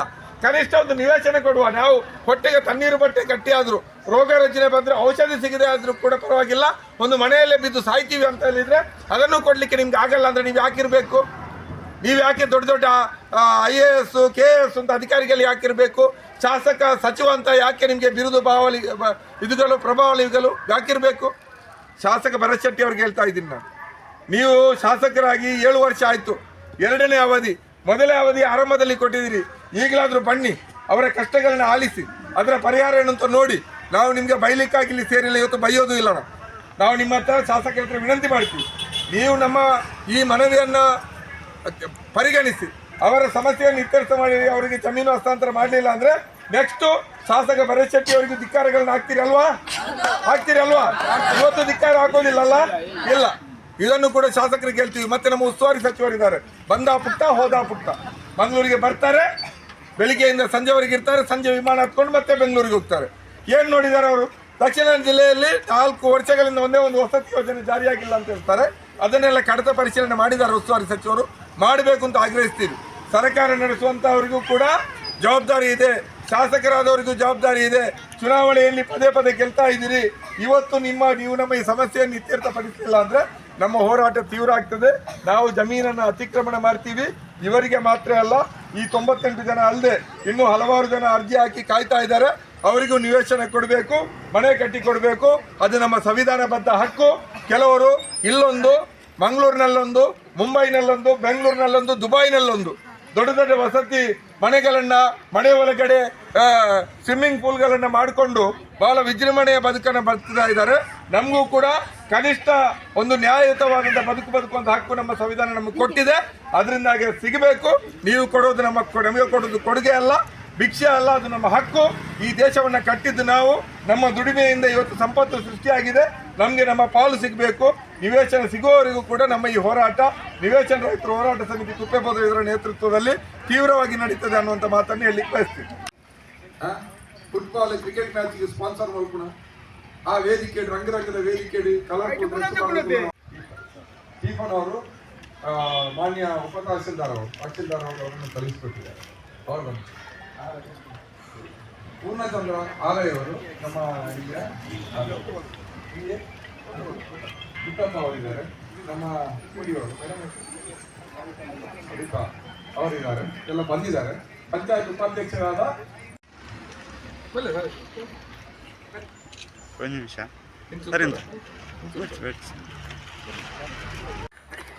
ನಾವಿಲ್ಲಿ ಬಹಳ ಸ್ಪಷ್ಟವಾಗಿ ನಮ್ಮ ಮನವಿಯಲ್ಲಿ ಹೇಳಿದ್ದೀವಿ. ಮಂಗಳೂರು ತಾಲೂಕಿನ ಕುಪ್ಪೆಪದವಿ ಗ್ರಾಮದಲ್ಲಿ 98 ಕುಟುಂಬಗಳಿಗೆ ಜಮೀನು ಮಂಜೂರು ಮಾಡಿ ನಿವೇಶನ ರೈತರಿಗೆ 2008ನೇ ಇಸವಿಯಲ್ಲಿ ಅವರಿಗೆ ಜಮೀನು ಮಂಜೂರು ಮಾಡಿದ್ರಿ. 2019 ಜನವರಿ 29ಕ್ಕೆ ಅವರಿಗೆ ಹಕ್ಕುಪತ್ರವನ್ನು ಕೂಡ ಹಸ್ತಾಂತರ ಮಾಡಿದ್ರಿ. ಈಗ ಆ 98 ಕುಟುಂಬಗಳಿಗೂ ಕೂಡ ಇದುವರೆಗೆ ಅವರ ಭೂಮಿಯನ್ನು, ಅವರ ಸೈಟನ್ನು ಅವರ ಸ್ವಾಧೀನಕ್ಕೆ ಕೊಟ್ಟಿಲ್ಲ. ಅದರಿಂದಾಗಿ ಅವರು ಬಹಳಷ್ಟು ಕಷ್ಟಗಳನ್ನು ಅನುಭವಿಸ್ತಾ ಇದ್ದಾರೆ. ತುಂಬ ಜನ ಬಾಡಿಗೆ ಮನೆಯಲ್ಲಿ ಇದ್ದಾರೆ. ಇಲ್ಲಿ ಬಾಡಿಗೆಯ ಇದು ಕೂಡ ದಿನದಿಂದ ದಿನಕ್ಕೆ ಜಾಸ್ತಿ ಆಗ್ತಾ ಇದೆ ಮತ್ತು ಕುಟುಂಬ ಕೂಡ ಬೆಳೀತಾ ಇದೆ. ಒಂದೇ ಮನೆಯಲ್ಲಿ ಹಲವಾರು ಅಣ್ಣ ತಮ್ಮಂದ್ರ ಜೊತೆಯಲ್ಲಿದ್ದಾರೆ, ಮಕ್ಕಳು ದೊಡ್ಡದಾಗ್ತಾ ಇದ್ದಾರೆ. ಅವ್ರಿಗೆ ಆ ರೀತಿ ಬದುಕಲಿಕ್ಕೆ ಆಗ್ತಾರೆ. ಅದೆಲ್ಲ ನಿಮಗೂ ಕೂಡ ಗೊತ್ತಿದೆ. ಅಧ್ಯಕ್ಷರಿರ್ಬೋದು ಮತ್ತೆ ಸಂಬಂಧಪಟ್ಟವ್ರಿಗೆ ಹೇಳಿರುವಂತಹದ್ದು ಆ ಜಮೀನು ನಮ್ಗೆ ಕೊಡ್ಲಿಕ್ಕೆ ತಕ್ಕರಲ್ಲ. ಅದರಲ್ಲಿ ಒಂದು 18 ಮನೆಗಳಿಗೆ ಸಂಬಂಧಪಟ್ಟ ಸೈಟ್ ಇಲ್ಲಿ ಯಾವ ಸಮಸ್ಯೆ ಕೂಡ ಇಲ್ಲ, ಅದು ನೀಟಾಗಿದೆ, ಅದು ಹಸ್ತಾಂತರ ಮಾಡಬಹುದು. ಇನ್ನೊಂದು ಇನ್ನು 80 ಮನೆಗಳಿಗೆ ಸಂಬಂಧಪಟ್ಟ ಅಲ್ಲಿ ಬಂಡೆ ಇದೆ, ಕಲ್ಲಿದೆ, ಮರ ಇದೆ ಅಂತೆಲ್ಲ ಹೇಳ್ತಾ ಇದ್ದಾರೆ. ಅದು ಜಮೀನನ್ನ ಗುರುತು ಮಾಡುವಾಗಲೇ ಅದಕ್ಕೆ ಬೇಕಾದಂತ ಎಲ್ಲ ಯೋಜನೆಗಳನ್ನೆಲ್ಲ ಹಾಕೊಂಡಿರ್ತಾರೆ. ಅದರಿಂದ ಅದಕ್ಕೆ ಫಂಡ್ ಇಲ್ಲ ಅನ್ನುವಂಥದ್ದು ಪಂಚಾಯತ್ನವರು ಅಲಳು ಇರಬಹುದು. ಆದ್ರೆ ಅದನ್ನು ವ್ಯವಸ್ಥೆ ಮಾಡಬೇಕಾಗಿರೋದು ತಾವು, ಸರ್ಕಾರ, ಮೇಲಿನ ಮಟ್ಟದ ಅಧಿಕಾರಿಗಳು. ಅದರಿಂದಾಗಿ ಇದನ್ನೆಲ್ಲವನ್ನು ಕೂಡ ನಾವು ಮಾಡಿ ನಮಗೆ ಕಾಲಮಿತಿಯ ಒಳಗಡೆ, ಅಂದ್ರೆ ನಮಗೆ 1 ತಿಂಗಳ ಒಳಗಡೆ ನಾವು ಸಿಗ್ಬೇಕು ಅಂತ ನಾವು ಆಗ್ರಹಿಸ್ತೀವಿ ಈ ಎಲ್ಲ ಸಮಸ್ಯೆಗಳನ್ನ ಬಗೆಹರಿಸಿ. ಅದರ ಜೊತೆಯಲ್ಲಿ ಇನ್ನೂ ಈ ಗ್ರಾಮ ವ್ಯಾಪ್ತಿಯಲ್ಲಿ ತುಂಬಾ ಜನ ನಿವೇಶನ ರೈತರಿದ್ದಾರೆ. ಅವರಿಗೂ ಕೂಡ ಪಟ್ಟಿ ಅರ್ಜಿಗಳನ್ನೆಲ್ಲ ಸಲ್ಲಿಸಿದ್ದಾರೆ. ಅದನ್ನು ಕೂಡ ಈಗ ಬಹುಶಃ ಅರ್ಹ ಫಲಾನುಭವಿಗಳ ಪಟ್ಟಿ ನಿಮ್ಮಲ್ಲಿ ಇಲ್ಲಿ ಇರಬಹುದು ಪಂಚಾಯತಲ್ಲಿ. ಅವರಿಗೂ ಕೂಡ ಇಲ್ಲಿ ಬೇಕಾದಷ್ಟು ಜಮೀನಿದೆ ಮತ್ತು ಕೆಲವು ಜಮೀನುಗಳು ಅತಿಕ್ರಮಣ ಆಗಿರುವಂತಹದ್ದು ಕೂಡ ಆರೋಪಗಳಿದೆ. ನ್ಯಾಯಯುತವಾದಂತಹ ಅತಿಕ್ರಮಣಗಳ ಬಗ್ಗೆ ನಾವು ಮಾತಾಡೋದಿಲ್ಲ. ಕೆಲವರು ನಿಯಮಗಳನ್ನು ಮೀರಿ ಅತಿಕ್ರಮಣ ಮಾಡಿದ್ರೆ ಅದನ್ನು ತೆರವು ಮಾಡಿ ಆದರೂ ಸರಿ, ಬಡವರಿಗೆ ಮನೆಗಳನ್ನ ಕಟ್ಟಲಿಕ್ಕೆ ನಿವೇಶನಗಳನ್ನು ತಾವು ಕೊಡಲೇಬೇಕು ಸರ್ಕಾರ. ಆ ನಿಟ್ಟಿನಲ್ಲಿ 2 ಅಂಶಗಳನ್ನು ನಾವು ನಿಮ್ಮ ಮುಂದೆ ಇಟ್ಟಿದ್ದೀವಿ ಸರ್. ನೀವು ಕೂಡ ಏನು ನಡೆದಿದೆ ಅನ್ನುವಂಥದ್ದನ್ನು ಹೇಳಿದ್ರೆ ಒಳ್ಳೆಯದು.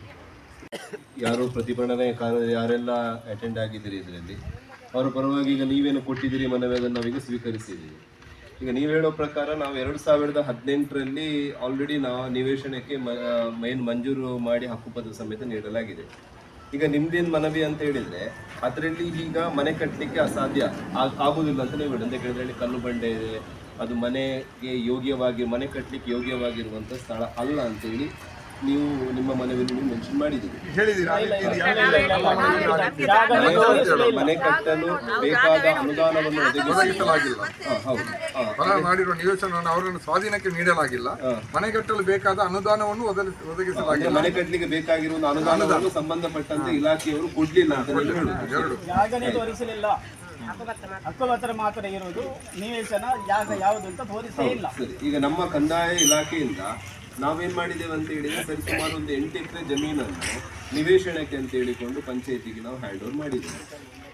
ಹೌದು, 9 ಎಕರೆ ಚಿಲ್ಲರೆ ಹ್ಯಾಂಡ್ ಓವರ್ ಮಾಡಿ ಆಗಿದೆ. ಈ ಹ್ಯಾಂಡ್ ಓವರ್ ಮಾಡಿದ ನಂತರ ಅದಕ್ಕೆ ನಾವು ಹ್ಯಾಂಡ್ ಓವರ್ ಮಾಡುವಾಗ ಸಂಬಂಧಪಟ್ಟ ಹಾಗೆ ಆವಾಗ ಯಾರು ಇದು ಪಂಚಾಯತಿಯಲ್ಲಿ PDO ಇದ್ರು ಅವರಿಗೆ ನಾವು ಹ್ಯಾಂಡ್ ಓವರ್ ಮಾಡುವಾಗ ಏನು ಮಾಡ್ತೇವೆ ಅಂತ ಹೇಳಿದ್ರೆ ಗಡಿಯನ್ನು ತೋರಿಸಿಕೊಂಡೇ ನಾವು ಹ್ಯಾಂಡ್ ಓವರ್ ಬಿಡ್ತೀವಿ. ಇದು ಪ್ರಕ್ರಿಯೆ ಆದ ನಂತರನೇ ನಾವು ಸಂಬಂಧಪಟ್ಟಂತ ಪಂಚಾಯತಿಗೆ ನಾವು ಇದನ್ನು ಕೊಡೋದು, ಒಂದು ಹಕ್ಕುಪತ್ರ ಕೊಡಲಿಕ್ಕೆ ಕೊಡೋದು. ಸರಿ, ಈಗ ನೀವು ಏನು ಮನವಿ ನೀವು ಕೊಟ್ಟಿದ್ದೀರಿ ಇದನ್ನು ಅವನ್ನ ಹಿರಿಯ ಅಧಿಕಾರಿಗಳ ಹತ್ರ ಪರಿಶೀಲನೆ ಮಾಡಿಸಿಕೊಂಡು ಇದಕ್ಕೆ ಈಗ ನಮ್ಮ ಉಪಾಧ್ಯಕ್ಷರು ಹೇಳಿದ್ರು ಪರ್ಯಾಯ ಜಾಗವನ್ನು ಸಮೇತ ಕೊಡ್ತೇವೆ ಅಂತೇಳಿ ಹೇಳಿದ್ರು. ಪರ್ಯಾಯ ಜಾಗಕ್ಕೆ ನಾವು ಪ್ರಪೋಸಲ್ ಅನ್ನು ನಾವು ಕೊಟ್ಟಿದ್ದೀವಿ. ಇದನ್ನು ಯಾವ ಕಳಿಸಿ ಸರಿಸುಮಾರು ಒಂದು 23-24ನೇ ಸಾಲಿನಲ್ಲಿ ನಮಗೆ ಕಳಿಸಿದ್ದಾರೆ ಅಂತೇಳಿ ಹೇಳಿದ್ದಾರೆ. ಸರಿ, ಅದ್ರದ್ದು ಏನು ಬಂದಿದೆ ಆ ಜಾಗಕ್ಕೆ ಸಂಬಂಧಪಟ್ಟ ಹಾಗೆ ನಾವು ಪರಿಶೀಲನೆ ಮಾಡಿಕೊಂಡು ಈಗ ನಿಮ್ಮ ಮನವಿ ಪ್ರಕಾರ ಹೀಗೆ ಆಲ್ರೆಡಿ ಈ ಹಿಂದೆ ಕೊಟ್ಟಿರುವಂಥ ಸ್ಥಳದಲ್ಲಿ 2 ಪ್ರಾಬ್ಲಮ್ ಇದೆ. ಒಂದೇನಂತ ಹೇಳಿದರೆ ಮನೆ ಕಟ್ಟಲಿಕ್ಕೆ ಯೋಗ್ಯವಾಗಿರುವ ಹಾಗೆ ಅದಕ್ಕೆ ಅನುದಾನ ಬಿಡುಗಡೆ ಆಗಲಿಲ್ಲ ಅಂತ ಹೇಳೋದು. ಅನುದಾನ ಬಿಡುಗಡೆ ಆದ ನಂತರ ನಮಗೆ ಅಲ್ಲಿ ಮನೆ ಕಟ್ಟಲಿಕ್ಕೆ ಏನೂ ನಮ್ದೇನು ಅಬ್ಜೆಕ್ಷನ್ ಇಲ್ಲ ಅಂತೇಳಿ ಅದೊಂದು ಇರುತ್ತೆ. ಮತ್ತು ಅದಕ್ಕಿರುವಾಗ ಎರಡನೇದು ಏನಂತ ಹೇಳಿದರೆ ಇದಕ್ಕೆ ಪರ್ಯಾಯವಾಗಿ ಅದರಲ್ಲಿ ಆಗದಿದ್ರೆ ಇನ್ನೊಂದು ನಮಗೆ ಬೇರೆ ಜಾಗವನ್ನು ನಮ್ಗೆ ಕೊಡಿ ಅಂತ ಹೇಳಿಕೊಂಡು ಅದರ ಸರ್ವೆ ನಂಬರ್ ಹಾಕಿ ಸಹ ನೀವು ಸಂಬಂಧಪಟ್ಟಂತೆ ಇಲಾಖೆಯವರಿಗೆ ಕೊಟ್ಟಿದ್ದೀರಿ. ಇದೆರಡು ವಿಷಯವನ್ನು ಮತ್ತು ನಿಮ್ಮ ಮನವಿಯನ್ನು ನಾವು ನಮ್ಮ ಹಿರಿಯ ಅಧಿಕಾರಿ ತಹಶೀಲ್ದಾರ್ ಹತ್ರ AC ಅವರ ಹತ್ರ ಮಾತಾಡಿ ಅವರು ಏನು ನಿರ್ಧಾರ ತಗೊಳ್ತಾರೆ ಅದರ ಮೇಲೆ ಅದನ್ನು ನಿಮಗೆ ನಾವು ನಿಮ್ಮ ಉಪಾಧ್ಯಕ್ಷರಿಗೆ ಮತ್ತು ಅಧ್ಯಕ್ಷರಿಗೆ ನಾವು ಹೇಳ್ತೀವಿ. 98 ಜನಗಳಿಗೆ ಆಲ್ರೆಡಿ ಈಗ ಏನು ಹಕ್ಕುಪತ್ರ ಕೊಟ್ಟಿದ್ದೀರಿ, ಇದಕ್ಕೆ ನಿಮ್ಗೆ ಏನಂತ ಹೇಳ್ತಿದ್ದ ಅಂತ ಹೇಳಿದ್ರೆ ಅಲ್ಲಿ ಮನೆ ಕಟ್ಟಲಿಕ್ಕೆ ಬೇಕಾಗಿರುವಂತಹ ಅನುದಾನ ಬಿಡುಗಡೆ ಮಾಡ್ಬೇಕಂತ ನೀವು ಹೇಳುದು. ನಮ್ಗೆ ಜಮೀನು ನಮ್ಮ ಸ್ವಾಧೀನಕ್ಕೆ ಕೊಟ್ಟಿಲ್ಲ. ರೀಸನ್ ಏನ್ ಹೇಳ್ತಾ ಇದಾರೆ ಪಂಚಾಯತ್ನವರು ಹೇಳುವಂತದ್ದು, ಅದು ನಿಮ್ಗೆ ಅದ್ರಲ್ಲೆಲ್ಲ ಬಂಡೆ ಇದೆ, ಕಲ್ಲಿದೆ, ಮರ ಇದೆ. ಎಂತ ಗೊತ್ತಿಲ್ಲ, ನಾವೀಗ ಎಲ್ಲರೂ ಬೇಡ, ನಾವು ಹೋರಾಟಗಾರ ಮೈನ್ ಜನ ಮತ್ತೆ ಇಲ್ಲಿ ಇರುವಂತ ಅಧಿಕಾರಿಗಳು ನಾವೊಮ್ಮೆ ಅದನ್ನು ಹೋಗಿ ಆ ಸ್ಥಳವನ್ನು ನೋಡುವ, ಆವಾಗ ನಿಮಗೂ ಗೊತ್ತಾಗ್ತದೆ ಯಾವ ತರ ಬಂಡೆ ಉಂಟು ಅದರಲ್ಲಿ ಅದು ಬೇರೆ ಪ್ರಶ್ನೆ. ಸೊ 98 ಮಂದಿಗೆ ಹಕ್ಕುಪತ್ರ ಕೊಟ್ಟಿದ್ದೀರಿ, ಜಾಗ ತೋರಿಸಿ ನೀವು. ನಾವು ನಿಮ್ಮ ಹತ್ರ ಕೇಳೋದು ಅಷ್ಟೇ, ಜಾಗ ತೋರಿಸಿ ಅವರಿಗೆ ಸೈಟ್ ಅವರಿಗೆ ನೀವು ಜಾಗ ಮಂಜೂರು ಮಾಡಿದ್ದೀರಿ, ಅಲ್ಲಿ ಬಂಡೆ ಇಲ್ಲ, ನೀವು ಅದನ್ನು ಏನು ಪಂಚಾಯತ್ ಜಮೀನು ಮಂಜೂರು ಮಾಡಿದ್ದೀರಿ, ಹಕ್ಕುಪತ್ರವನ್ನು ಅವರ ಕೈಗೆ ಕೊಟ್ಟಿದ್ದೀರಿ, ಕೈಯಲ್ಲಿ. ಈಗ ನಮ್ಗೆ ಒಂದು ಜಾಗವನ್ನ ಅವರ ಸ್ವಾಧೀನಕ್ಕೆ ಕೊಟ್ಟಿಲ್ಲ. ನಮ್ಗೆ ಅದು ಮನೆ ಕಟ್ಟಲಿಕ್ಕೆ ಈಗ ಪಂಚಾಯತ್ನವರು ಹೇಳುವಂತದ್ದೇನು 18 ಮನೆ ಕಟ್ಟಲಿಕ್ಕೆ ಬೇಕಾದಂತ ಜಮೀನಲ್ಲಿ ಯಾವುದೇ ಸಮಸ್ಯೆ ಅದು ಈಗ ಒಂದು ವಾರದಲ್ಲಿ ಕೊಡ್ಲಿಕ್ಕೆ ಇದೆ. ಸರ್ವೆ ನಂಬರ್ ಇದೆ, ಸರ್ವೆ ನಂಬರ್ ಜಮೀನು ಇದು 12 ಸರ್ವೆ ನಂಬರ್ ಇದ್ರೂ ಇಷ್ಟು ಮಂದಿ ಉಂಟು, 17 ಮಂದಿ. 12 ಸರ್ವೆ ನಂಬರ್ ಕಲ್ಲಾಡಿ. ಇದು ಕರೆಕ್ಟ್ ಉಂಟು, ಇದು ಕೊಡ್ಲಿಕ್ಕೆ ಏನಿಲ್ಲ. ಇದಕ್ಕೆ ಹಕ್ಕುಪತ್ರ ಕೊಟ್ಟಿದ್ದಾರೆ. 17 ಜನರಿಗೆ ಇದೆ. 2019 ಸರಿ, ಈಗ ನನ್ನ ಒಂದು ಅಧ್ಯಕ್ಷರೇ, ಈಗ ಇದರಲ್ಲಿ 18 ಜನ ಕೊಟ್ಟಿದ್ದೀರಲ್ಲ, ಇದರಲ್ಲಿ ಮನೆ ಕಟ್ಟಲಿಕ್ಕೆ ಏನು ಪ್ರಾಬ್ಲಮ್ ಇದೆ? ಒಂದೇ ನಿಮಿಷ. ಈಗ ಹಾಗಾದ್ರೆ ಈಗ ಹಕ್ಕುಪತ್ರ ಕೊಟ್ಟಿದ್ದೀರಿ, ಈಗ ನೀವು ಪಂಚಾಯತ್ ವತಿಯಿಂದ ಹಕ್ಕುಪತ್ರ ಕೊಟ್ಟಾಗಿದೆ. ನಾನೀಗ ಏನು ಹೇಳುದು ಹೇಳಿದ್ರೆ ಅದನ್ನು ಸಂಬಂಧಪಟ್ಟಂತ ಫಲಾನುಭವಿಗಳಿಗೆ ಆ ಜಾಗ ತೋರಿಸಲಿಕ್ಕೆ ಸಮಸ್ಯೆ ಏನು?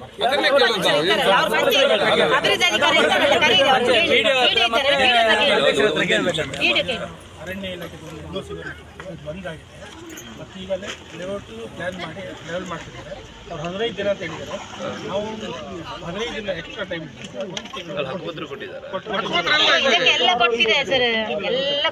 ಇದಕ್ಕೂ ಈಗ ನೀವು ನಿಮ್ಗೆ ಇದು ಈ ಸಬ್ಜೆಕ್ಟ್ ನಿಮ್ಗೂ ಅವರಿಗೆ ಚಕ್ಕು ಬಂದಿ ಪಶ್ಚಿಮಕ್ಕೆ ಸೈಟ್ ಎಲ್ಲ ಗುರುತು ಮಾಡಿದ್ದಾರೆ.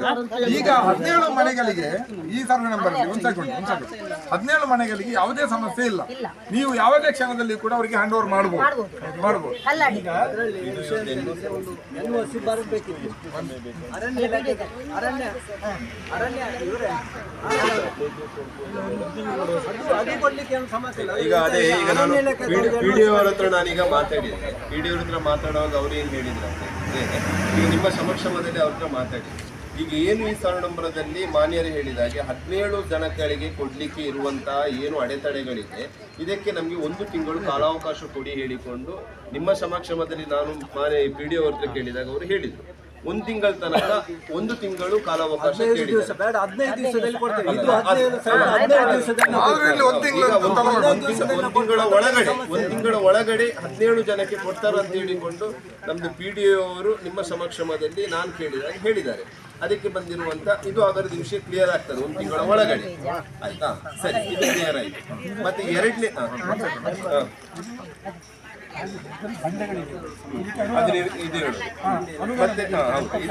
ಇದರಲ್ಲಿ ಈಗ ನೀವು 73 ಸರಣಂಬರದಲ್ಲಿ ಏನಾಗಿದೆ ಹೇಳಿದ್ರೆ 73 ಸರಣಂಬರದಲ್ಲಿ ನಾವು ಎಲ್ಲರಿಗೆ ಸಮೇತ ಹಕ್ಕುಪತ್ರವನ್ನು 98 ಜನಗಳಿಗೆ ಕೊಟ್ಟಾಗಿದೆ.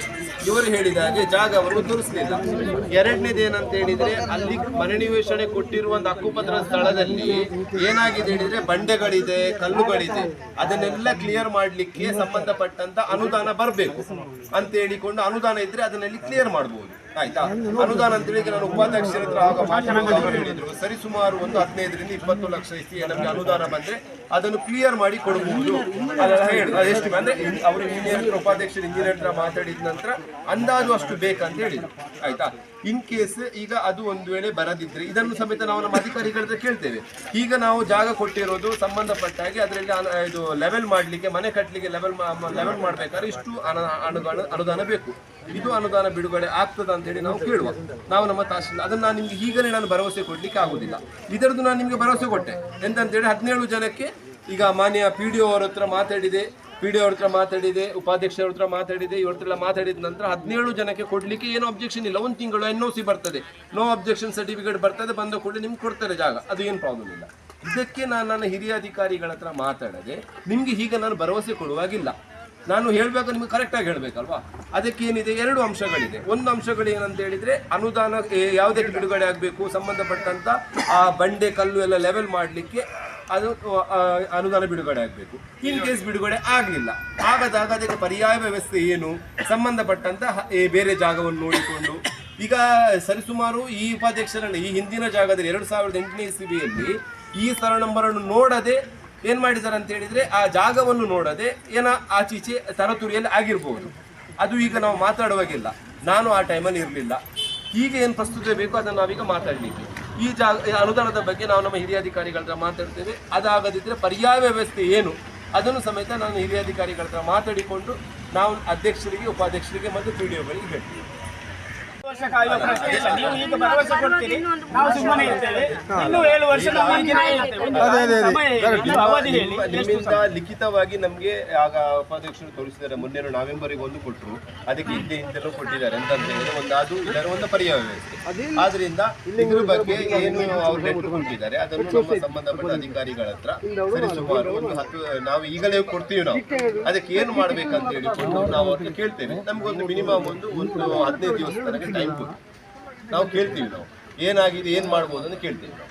ಒಂದು ಅನುದಾನ ಬಿಡುಗಡೆ ಮಾಡಿ ಲೆವೆಲ್ ಮಾಡಲಿಕ್ಕೆ, ಇಲ್ಲ ಪರ್ಯಾಯ ವ್ಯವಸ್ಥೆ ಕೊಡುದು ಅಷ್ಟೇ.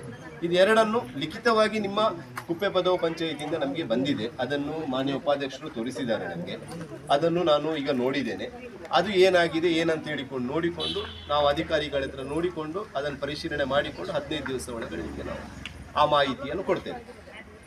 ಜನವರಿ 6 ತಾರೀಕು, ಫೆಬ್ರವರಿ 6 ತಾರೀಕಿನ ಒಳಗೆ ನಮಗೆ ಏನಾದರೂ ಒಂದು ಉತ್ತರ ಕರೆಕ್ಟ್ ಬರಲಿಲ್ಲ ಅಂದರೆ ಫೆಬ್ರವರಿ 7ರಿಂದ ನಾವು ಮಾಡಿದ ಹೋರಾಟಕ್ಕೆ ನೀವು ಜವಾಬ್ದಾರಿ. ಯಾವ ತರ ಹೋರಾಟ ಮಾಡ್ತೀವಿ ಅದಕ್ಕೆ ಹೊಣೆಗಾರರು ಪಂಚಾಯಿತಿ ಮತ್ತು ನೀವು ನಾವಲ್ಲ. ನೀವು ಹೇಳಿದ್ರೆ ಅದಕ್ಕೆ ಅರ್ಥ ಇದೆ. ಅಂತ ನೀವು ನಿಮ್ಮ ಕಷ್ಟವನ್ನು ನಿಮ್ಮ ನೋವನ್ನು 7 ವರ್ಷ ಕಾದಾಯಿತು. 8,000 10,000 ಬಾಡಿಗೆ ಮನೆಯಲ್ಲಿ ಕೂತ್ಕೊಂಡಿದ್ದೇವೆ. ತಿಂಗಳಿಗೆ 10,000 8,000 ಬಾಡಿಗೆ ಮನೆಯಲ್ಲಿ ಕೊಡಬೇಕು. 7 ವರ್ಷದಿಂದ ಈ ಹಕ್ಕುಪತ್ರ ಹಿಡ್ಕೊಂಡು ಹೀಗೆ ಅಲೆದಾಡ್ತೀವಿ. ಇನ್ನೂ ನೀವು ನಿಮ್ಮ ಅಧಿಕಾರಿಗಳು ಬಂದು ಟೈಮು ಸಮಯ ಹೀಗೆ ಹಾಗೆ ಅಂತ ಹೇಳ್ತಾ ಕೂತ್ರೆ ಏನು ಜನ ಬದುಕುವುದು?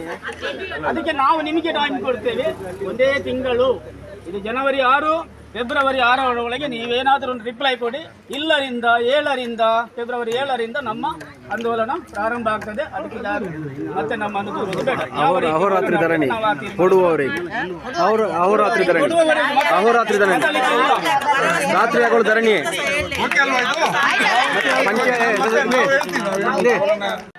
ಎಷ್ಟು ವರ್ಷ? 10 ವರ್ಷ ಆಯ್ತು. 10 ವರ್ಷ ಕೊಟ್ಟಿದ್ದಾರೆ. ಹೇಳು ಭವ್ಯ, ಭವ್ಯ ಬನ್ನಿ. ಎಷ್ಟು ಸಲ ಈ ಗಡಿಗುರುತಿಗೆ ನಾವು ಎಲ್ಲ ಊರಿನ ಜನ ಸಹಿ ಸಂಗ್ರಹ ಮಾಡಿ ಪಂಚಾಯತಿಗೆ ಅರ್ಜಿ ಕೊಟ್ಟಾಯ್ತು.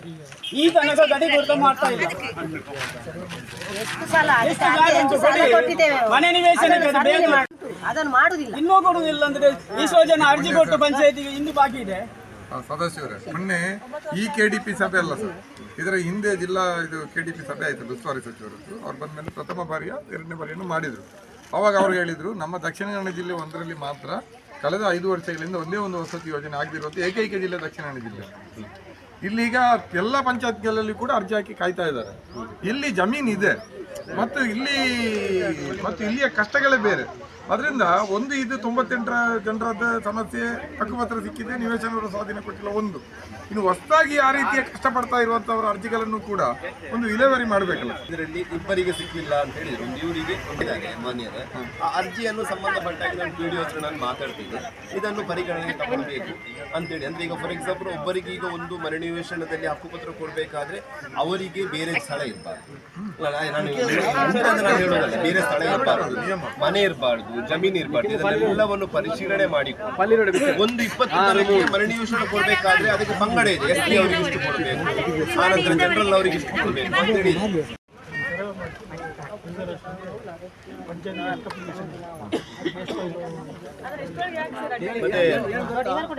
ಅದಕ್ಕೆ ಒಂದು ನಿಗಮದ ಕಾನೂನಿದೆ. ಯಾಕಂತೇಳಿ ಒಂದು ಸೈಟ್ ಆದ ನಂತರ ಅದನ್ನು ಮೊದಲು ಆ ಸೈಟನ್ನು ಅವರಿಗೆ ಕೊಡಬೇಕು. ಯಾರು ಫಲಾನುಭವಿ ಬಗ್ಗೆ ಹಕ್ಕುಪತ್ರ ಕೂಡ ಅವರು ಕೊಟ್ಟ ನಂತರ 2ನೇ ಪ್ರೊಫೆಷನ್ ಕಳಿಸಲಿಕ್ಕೆ, ಅದು ನಿಮಗೆ ಗೊತ್ತುಂಟು. ಅದು ಈಗ ನಮ್ದು ಇದರಿಂದ ಈಗ ಇವರದ್ದು 4 ಜನರದ್ದಲ್ಲ, ತುಂಬ ಜನ, 100 ಜನ ಫಲಾನುಭವಿದ್ದು ಅರ್ಜಿ ಬಂದಿದೆ. ಕಾರಣ ಅಂತ ಹೇಳಿ ನಿಗಮಕ್ಕೆ ಒಮ್ಮೆ ನಾವು ಸೈಟ್ ಕೊಟ್ಟದ್ದು ಅದನ್ನು ಹ್ಯಾಂಡ್ ಓವರ್ ಮಾಡಿದೆ, ಮತ್ತೊಂದು ಸೈಟ್ ಎಕ್ವೈರ್ ಆಗುದಿಲ್ಲ ಕಾನೂನು. ಆವಾಗ ನಮಗೆ ಇದೇ ತೊಡಕು. ಬಾಕಿಯವರಿಗೆ ನಾವು ಹೇಳಿದಲ್ಲ ಸರ್, ನಿಮಗೆ ಪರ್ಸನಲ್ ಆಗಿ ಇದ್ರೆ 55 ಎಕರೆ ಜಮೀನಿದೆ ನಮ್ಮ ಕ್ಲೇಂಜಾರ್ ಗ್ರಾಮದಲ್ಲಿ ಕುಮ್ಕಿ. ಅದನ್ನು ಯಾರು ಒಬ್ಬೊಬ್ಬರು ಒಂದು 10 ಜನ ಅದನ್ನು ಯೂಸ್ ಮಾಡ್ತಾ ಇದ್ದಾರೆ. 55 ಎಕರೆಯನ್ನು ಅದನ್ನು ಅವರಿಗೆ ಎಷ್ಟು ಸಂದು ಬೇಕು ಅದನ್ನು ಕೊಡುವುದಕ್ಕೆ ನಮ್ಮ ವಿರೋಧ ಇಲ್ಲ. ಉಳಿದ ಜಮೀನನ್ನು ಇಲ್ಲಿ ನಾನು ಹೇಳ್ತೇನೆ, ಒಮ್ಮೆ ಸರ್ವೆ ಮಾಡಿ ಅಂತ ಹೇಳಿದ್ದೇನೆ ಸಾರ್ ಹತ್ರ. ಇಲ್ಲಿ ಇರುವಂಥ ಎಲ್ಲ ಫ್ಲ್ಯಾಟ್ನಲ್ಲಿ ಇರುವುದು ಬಡವರು. 8 ರಿಂದ 7-8 ಸಾವಿರ ಬಾಡಿಗೆ ಒಟ್ಟು ಇರುವುದು. ನಮ್ಮದು ಅದೇ, ಅವರಿಗೆ ಸಿಕ್ಕುವಂಥ ಸವಲತ್ತು ಸಿಕ್ಕಲೇಬೇಕು. ಈಗ ನಾವು ಫಸ್ಟಿಗೆ ನಾವು ಮನೆ ನಿವೇಶನಕ್ಕೆ ಸಂಬಂಧಪಟ್ಟಾಗೆ ಪಂಚಾಯತಿಗೆ ಹ್ಯಾಂಡ್ ಓವರ್ ಮಾಡೋ ಪ್ರೊಸೀಜರ್ಸ್ ಹೇಗಿರುವುದು ಅಂತ ಹೇಳಿದರೆ, ಮನೆ ನಿವೇಶನ ಜಾಗ ನಾವು ಸಂಬಂಧಪಟ್ಟ PDOಗಳಿಗೆ ಕೊಡುವಾಗ ನಾವು 4 ಸುತ್ತಿದು ಏನು ಗಡಿ ಗುರುತು ಮಾಡಿಕೊಂಡೇ ನಾವು ಹ್ಯಾಂಡ್ ಓವರ್ ಮಾಡೋದು. ಬಟ್ ಇಲ್ಲಿ ಏನು ಲೋಪದೋಷಗಳಾಗಿದೆ ಅಂತ ಹೇಳಿಕೊಂಡು ನಾನು ತಿಳ್ಕೊಳ್ತೇನೆ. ಗಡಿ ಗುರುತು ಮಾಡದೆ ನಾವು ಸಂಬಂಧಪಟ್ಟಂತ ಪಂಚಾಯತಿಗೆ ಹ್ಯಾಂಡ್ ಓವರ್ ಮಾಡಲಿಕ್ಕೆ ಸಾಧ್ಯನೇ ಇಲ್ಲ. ಹೇಗೆ ಅಂತಕ್ಕೆ ಸಾಧ್ಯ ಇಲ್ಲ ಅಂದ್ರೆ, ಈಗ ಫಾರ್ ಎಕ್ಸಾಂಪಲ್ ನಾನು ಇವರಿಗೊಂದು 5 ಸೆನ್ಸ್ ಜಾಗ ಸೇಲ್ ಮಾಡ್ತೇನೆ. 5 ಸೆನ್ಸ್ ಜಾಗ ಸೇಲ್ ಮಾಡುವಾಗ ಇವರಿಗೆ ನಾನು ಕರೆಕ್ಟಾಗಿ ಸರ್ವೆ ಮಾಡಿ ಇವರಿಗೆ ನಾನು ನಕ್ಷೆ ಕೊಡದೆ ಇವರು ತಗೊಳ್ಳಿಕ್ಕೆ ರೆಡಿ ಇದ್ದಾರಾ? ಅದು 5 ಸೆನ್ಸ್ ಆಗಲಿ, 5 ಎಕರೆ ಆಗಲಿ, 50 ಎಕರೆ ಆಗಲಿ, ನಾವು ಸಂಬಂಧಪಟ್ಟಂತ ಪಂಚಾಯತಿ ಕೊಡುವಾಗ, ನಾವು ಕಂದಾಯ ಇಲಾಖೆಯಿಂದ ಕೊಡುವಾಗ ನಾವು ಗಡಿ ಗುರುತು ಮಾಡಿ ಕೊಡ್ತೇವೆ. ಆವಾಗ ಸಂಬಂಧಪಟ್ಟಂತ PDO ಹಾಗೆ ಯಾರಿದ್ರು, ಹಾಗೆ ಯಾವ ಅಧ್ಯಕ್ಷರಿದ್ರು ಉಪಾಧ್ಯಕ್ಷರಿದ್ರು ನಮ್ಗೆ ಗೊತ್ತಿಲ್ಲ. ಬಟ್ ನಾನು ಹೇಳೋದು ಹೇಳಿದರೆ, ಇದು ಪ್ರೊಸೀಜರ್. ಕಂದಾಯ ಇಲಾಖೆಯಿಂದ ಸಂಬಂಧಪಟ್ಟ ಹಾಗೆ ಮನೆ ನಿವೇಶನಕ್ಕೆ ನಾವು ಪಂಚಾಯತಿಗೆ ಹ್ಯಾಂಡ್ ಓವರ್ ಮಾಡುವಾಗ ಗಡಿ ಗುರುತು ಮಾಡದೆ ಕೊಡಲಿಕ್ಕೆ ಸಾಧ್ಯನೇ ಇಲ್ಲ. ಹಾಗೆ ಅಂತ ಹೇಳಿಕೊಂಡು ನಾವು ಈ ಸಮಸ್ಯೆಯನ್ನು ನಿಮ್ಮ ಹತ್ರ ಹೇಳುವಾಗಿಲ್ಲ. ನಾನು ಎಂತ ಕೇಳಿದ್ದು ನಮ್ಮ ಇಲಾಖೆಯ ಸಮಸ್ಯೆ, ಇದಕ್ಕೆ ನೀವು ಋಣಿಗಳಲ್ಲ. ಆದರೆ ನಾನು ಅದು ಯಾವುದಕ್ಕೋಸ್ಕರ ಅದು ಹಾಗೆ ಆಗಲಿಲ್ಲ, ಗಡಿ ಗುರುತಿಗೆ ಇನ್ನೂ ಸಮಸ್ಯೆ ಏನು ಪರಿಹಾರ ಆಗಲಿಲ್ಲ ಹೇಳಿಕೊಂಡು ನಾನು ಕೇಳಿಕೊಂಡು ಹೇಳ್ತೀನಿ. ಹಕ್ಕುಪತ್ರ ಕೊಟ್ಟ 7 ವರ್ಷಕ್ಕಿಂತ ಮೊದಲು ಹಕ್ಕುಪತ್ರ ಕೊಟ್ಟವರ ಒಂದು ಬವಣೆಯ ಹೋರಾಟ. ಈ ಹೋರಾಟದ ನೇತೃತ್ವವನ್ನು ವಹಿಸುವಂಥ ಮುನೀರ್ ಕಾಟ್ಬಲ್ರವರೇ, ಸದಾಶಿವದಾಸ್ರವರೇ, ವಸಂತಿಯವರೇ ಹಾಗೂ ಎಲ್ಲ ಮುಖಂಡರೇ ಹಾಗೂ ಇಲ್ಲಿ ಬಂದಂಥ ಎಲ್ಲ ಹಕ್ಕುಪತ್ರದ ಫಲಾನುಭವಿಗಳಿಗೆ ಹಾಗೂ ಕಂದಾಯ ಇಲಾಖೆಯ ಡೆಪ್ಟಿ ತಹಸೀಲ್ದಾರರಾದಂಥ ಸ್ಟೀಫನ್ ರವರೇ, RI ಅವರೇ, V ಅವರೇ ಹಾಗೂ ಪಂಚಾಯತ್.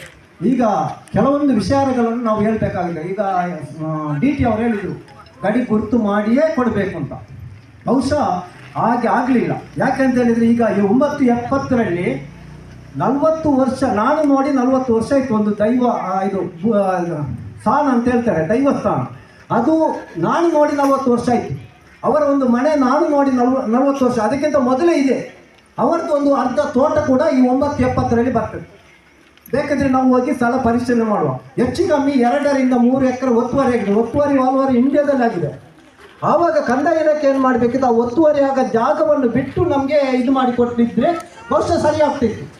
ನಿಯಮಾನುಸಾರ ಸರಿ. ಯಾವಾಗ ಏನೋ ರಾಜಕೀಯ ಇದರಿಂದ ಆಗಿ ಹೋಗಿದೆ. ಯಾಕೆಂತ ಹೇಳಿದ್ರೆ ತುರಾತುರಿ ಇಲ್ಲದ ಆವಾಗ ವಸಂತ ಹಾಕೊಂಡು ಸದಸ್ಯರು ಒಂದು ತಿಂಗಳಲ್ಲ, ಅದಕ್ಕೆ ಈಗ ಅರಣ್ಯ ಇಲಾಖೆವರೆಗೂ ಒಂದು NOC ಬರಬೇಕಿತ್ತು. ಈಗ ಬಂದಿದೆ 1,29,677 ರೂಪಾಯಿ ಕಟ್ಟಲಿಕ್ಕೆ ಬಂದಿದೆ. ಕಟ್ಟಬೇಕು. ಅದರಲ್ಲಿದ್ದಂಥ ಗಿಡ ಮರಗಳನ್ನು ಕಟ್ ಮಾಡಿ ಅಲ್ಲಿ ಅವರ ಆಫೀಸ್ಗೆ ಮಂಗಳೂರಿಗೆ ಕೊಂಡೋಗಿ ಸಾಗಿಸಿ ನಾವು ಮೀಟ್ರ್ ಲೆಕ್ಕ ಮಾಡಿ ಹಾಕಿಸ್ಬೇಕು. ಅವರ ಡಿಪಾರ್ಟ್ಮೆಂಟ್ ಇಟ್ಟುಕೊಂಡೋಗಿ ಅವರ ಅದಕ್ಕೆ ಹಾಕಬೇಕು. ಅದು ಅಣೆಕಟ್ಟಿಗೆ ಬಂದಿದೆ. ಅಲ್ಲಿದ್ದು ಕಲ್ಲಾಡಿ ಸೈಟ್ ಇದು ಏನೋ ಪ್ರಾಬ್ಲಮ್ ಇಲ್ಲ. 15 ರಿಂದ 20 ದಿವಸದೊಳಗೆ ಕಲ್ಲಾಡಿ 17 ಜನರಿಗೆ ಫಲಾನುಭವಿಗಳಿಗೆ ನಾವು ಸೈಟ್ ವಿತರಣೆ ಮಾಡ್ತೇವೆ, ಅವರಿಗೆ ತೋರಿಸ್ತೇವೆ. ಉಳಿದ ವ್ಯವಸ್ಥೆ ಅಂತ ಹೇಳಿದರೆ ಈಗ ನಮ್ಮ PDO ಅವರಿಗೆ ತಾಲೂಕು ಪಂಚಾಯತಿಯಿಂದ ಮಾಹಿತಿ ಬಂದು ನಾವು ಮೊನ್ನೆ ಮಾತನಾಡಿದ್ದೇವೆ. ಆವಾಗ ಅವರು ಹೇಳಿದರು ನೀವು ನಾಳೆ ಫೈಲ್ ಇಟ್ಕೊಂಡು ಬನ್ನಿ. ನಾವು ಹೇಳಿದ್ದೇವೆ 20 ಲಕ್ಷ ರೂಪಾಯಿ ಇಂಜಿನಿಯರ್ ಅದಕ್ಕೆ ಸಮತಟ್ಟು ಮಾಡಲಿಕ್ಕೆ 60-80 ಸೈಟ್ನವರಿಗೆ ಕೊಡಲಿಕ್ಕೆ 20 ಲಕ್ಷ ಬೇಕು, ನೋಡು ಅದಕ್ಕೆ ವ್ಯವಸ್ಥೆ ಏನಾದರೂ ಮಾಡುವ ಅಂತೇಳಿ ತಾಲೂಕು ಪಂಚಾಯತಿಯವರು ಹೇಳಿದ್ದಾರೆ. ಬಹುಶಃ ನಾನು ಮತ್ತು PDO ನಾಳೆ ಮಂಗಳೂರಿಗೆ ಹೋಗ್ತೇವೆ. ಇದರ ಹಿಂದೆ ನಾವು ಇದ್ದೇವೆ. ಅದಲ್ಲದೆ ನಮ್ಮ ಪಂಚಾಯತಿ ಮಟ್ಟದಲ್ಲಿ ಈ ಒಂದು ಇದಕ್ಕೆ ಕಳೆದ 3 ವರ್ಷದಿಂದ ಯಾರ್ಯಾರಿಗೆ ಏನೇನು ಪತ್ರ ಬರೆಯಬೇಕು ಅದನ್ನೆಲ್ಲ ಬರೆದು ಎಲ್ಲ ದಾಖಲೆ ಇದೆ. ಅದು ರಿಜಿಸ್ಟರ್ ಪೋಸ್ಟ್ ಮಾಡಿದ್ದು ಎಲ್ಲರಿಗೂ ಯಾವಾಗ ಯಾವ ವಿಷಯದಲ್ಲಿ ಯಾವರಿಗೂ ನೋಡ್ಬೋದು. ನಾವು ಮಾಡಿದ್ದೇವೆ, ನಮ್ಮ ಪ್ರಯತ್ನ ಮಾಡಿದ್ದೇವೆ. ಕಡೆಗೆ ನಾವು ಇಲ್ಲಿ ಪಬ್ಲಿಕ್ ನಮ್ಮ ಹತ್ರ ಈ ಹಕ್ಕುಪತ್ರ ತೆಗೆದಂಥ ಫಲಾನುಭವಿಗಳು ನಮ್ಮ ಹತ್ರ ಕೇಳುವಾಗ ನಾವು ಕಡೆಗೆ ಹೋರಾಟ ಮಾಡುವಾಗ ನಾನು ಕೂಡ ಬೆಂಬಲ ಕೊಡ್ತೇನೆ ಅಂತ ಹೇಳಿದ್ದೆ. ನಾವು ಕೊಡ್ತೀವಿ. ಯಾಕಂತ ಹೇಳಿದರೆ ನಮಗೆ ಪಬ್ಲಿಕ್ ಮುಂಚೆನೇ ನಾವು ನಾಡ ಕಚೇರಿಯಲ್ಲಿ ಆಹೋರಾತ್ರಿ ಧರಣಿ ಮಾಡಿದ್ದೇವೆ. ಮುನೀರ್ ಕಾಟಿಬಲ್ಲ ನಾವು ಕೂಡಿ ಮಾಡಿದ್ದೇವೆ. ಕಡೆಗೆ ಅದಕ್ಕೂ ಯಶಸ್ವಿ ಆಗಿದ್ದೇವೆ. ಅದರಲ್ಲಿ ನಮ್ಮದು ಹಿಂಜರಿಯುವ ಪ್ರಶ್ನೆ ಇಲ್ಲ. ದಯವಿಟ್ಟು ಸರ್, ಇಲ್ಲಿ 55 ಎಕರೆ ಸರ್ಕಾರಿ ಭೂಮಿ ಇದೆ ಈ ಕಿಳಿಂಜಾರು ಗ್ರಾಮದಲ್ಲಿ. ನಿಮ್ಮ ಕಂದಾಯ ಇಲಾಖೆಯ ಮಾಹಿತಿ ನಾನು ತೆಗೆದಿದ್ದೇನೆ. ನಾನು ಹೇಳೋದು ಈಗ 1 ಎಕರೆ 2 ಎಕರೆ 3 ಎಕರೆ ವರ್ಗ ಸ್ಥಳ ಇದ್ದವರು 10 ಎಕರೆ 15 ಎಕರೆ ನಮ್ಮದು ಇದು ಗುಂಪಿಂತ ಹೇಳಿ ಎಲ್ಲ ಮಾಡ್ತಾ ಇದ್ದಾರೆ. ಅದು ನಾನು ಅದನ್ನು ಹೇಳಿದ್ರು ಅವರಿಗೆ ಎಷ್ಟು ಸಿಗಬೇಕು ಅದು ಕೊಡಿ. ಇಲ್ಲಿ ಒಂದು ಅಂಗೈಯಷ್ಟು ಜಾಗ ಇವರಿಗೆ ಕೊಡಲಿಕ್ಕೆ ನಮಗೆ ಆಗ್ತಾ ಇಲ್ಲ. ಅವರಿಗೆ ಕೊಡುವಂಥ ವ್ಯವಸ್ಥೆ ನೀವು ಪ್ರಾಮಾಣಿಕವಾಗಿ ಮಾಡ್ತೀರಿ ಅಂತ ಹೇಳುವ ಆಶ್ವಾಸನೆ ನನಗೆ ಇದೆ. ಮಾಡಬೇಕು, ನೀವು ಮಾಡಿ 1 ತಿಂಗಳ ಒಳಗೆ ಇದಕ್ಕೆ ಒಂದು ಪರ್ಯಾಯ ವ್ಯವಸ್ಥೆ ಮಾಡಬೇಕು ಅಂತ ಹೇಳಿ ನಾನು ಪಂಚಾಯತಿ ವತಿಯಿಂದ ನಿಮ್ಮನ್ನು ವಿನಂತಿಸ್ತಾ ಇದ್ದೇನೆ. ಅದನ್ನ ಓದಿ ಬೆಳೆದಿರ್ಬೇಕು ನಾವು. ಅದನ್ನ ಹೆಸರು ಇಟ್ಕೊಂಡಿದ್ದಾರೆ. ಖಂಡಿತ ಅವರಿಗೆ ಪರಿಸರ ಜನರೆಲ್ಲ ಕಾಳಜಿ ಖಂಡಿತ ಇರ್ತದೆ ಅಂತ ಭಾವಿಸ್ತೀವಿ. ಬಂದಿದ್ದಾರೆ. ಅದೇ ರೀತಿಯಲ್ಲಿ ನಮ್ಮ ಇಲ್ಲಿ ಪಂಚಾಯತ್